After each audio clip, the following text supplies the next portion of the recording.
Ang kalayaan po natin ay ang Kristong napako sa krus ng Kalbaryo. Good afternoon to everyone. Nang si Jesus po ay nakabayubay sa krus ng Kalbaryo, kanya pong isinigaw, tetelestai or it is finished. That's why, ang sino mang mananampalataya sa kanya, sabi po ng 1:3:16, ay tunay nga pong ika, magkakaroon ng buhay na walang hanggan. Ibig sabihin, Zoe life.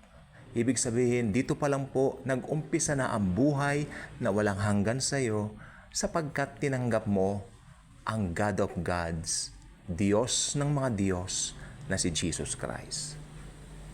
Ngayon, kasama po riyan ang bilin ni Apostol Pablo sa bawat mananampalataya or bawat born-again believers natin pong mababasa sa kaniyang sulat sa mga taga-Galatians.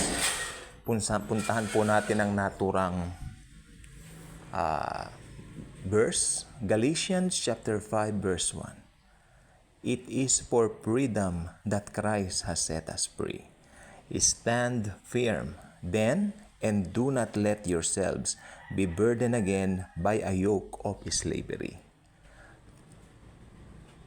It is for freedom that Christ has set us free. Si Jesus po ang nagpasan ng krus. Ngayon po si Jesus, wala na po siya sa krus. Siya po ay nabuhay, nasa langit na po siya. Lahat, tandaan po ninyo, lahat ng mga burdens natin, lahat ng mga karamdaman at sakit natin, lahat ng mga pighati at karamdaman natin, kinuha na pong lahat ni Jesus. At ang pinakahigit sa lahat ng kasalanan ng sanlibutan, past, present, future, kanya na pong kinuha sa kanyang katawan. Si Jesus wala na po siya sa cross, nasa langit na po siya ngayon. At ang krus ngayon ay simbolo ng tagumpay ng God of Gods laban sa kasalanan na ipinunla ni Satanas mula pa noong unang kapanahunan. So makikita po natin dito, sabi ni Apostol Pablo, it is for freedom that Christ has set us free. Stand firm. Okay. Stand firm. Then, and do not let yourselves be burdened again by a yoke of slavery. Hindi lang po tayo inuutusan ng Biblia o ni Pablo na maging malaya. Binibigyan din niya na malaya na tayo. Pero sabi rin niya, ngayong malaya na tayo, huwag na tayong magpapaalipin pa.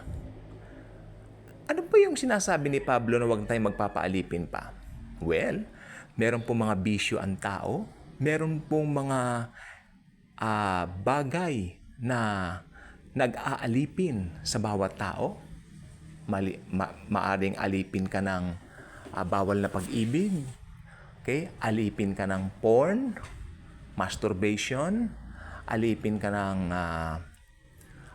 sobrang pag-ibig sa salapi. Okay?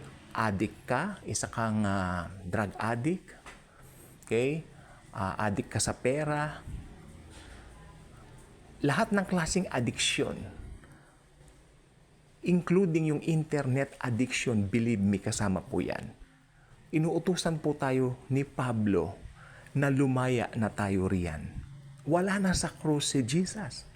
Wala na sa krus si Jesus. Ibig sabihin, that only clarifies we are already free.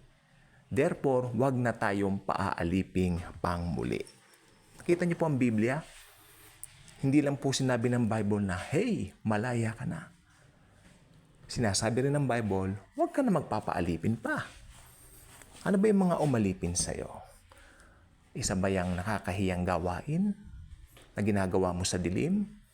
Isa ba yung bagay na hindi mo masabi sa asawa mo sapagkat malalagot ka kapag ka nalaman niya? Meron po akong ikwekwento po sa inyo. Meron po kaming shineran dati ng good news. Way back pa. Nasa maling relasyon po siya. Nang malaman niya ang tungkol kay Jesus, nakipaghiwalay siya roon sa kabit po niya. See? Look at the power of the gospel of Jesus Christ. Very powerful. Very, paano ko ba sasabihin to? Very specific yung ginagawa niyang pagbabago I mean, specific, I mean is that yung, kung ano yung kahinaan mo talagang titirahin nun eh. Talagang, masasapul ka. Hey, hey, hey, hey. Alam po ba ninyo ang isang palatandaan ng isang ligtas na tao ay yung ayaw niya nang gumawa ng kasalanan? Pero of course, nagkakasala pa rin po tayo. Pero ibig sabihin, wala na yung gana natin sa kasalanan. Dahil pinalaya na nga tayo. And therefore, kung malaya na, sana manatili tayong malaya. Bawal na pag-ibig, masturbation, porn, addiction sa drugs, name it. Kayang baguhin yan ni Jesus. Kaya kung hindi ka pa nakasubscribe sa channel na ito, I invite you to do so. Click the notification bell, share this video, share the wonderful love of the Savior, the Lord Jesus Christ. And as always and forever, thank you, and Jesus truly loves us all.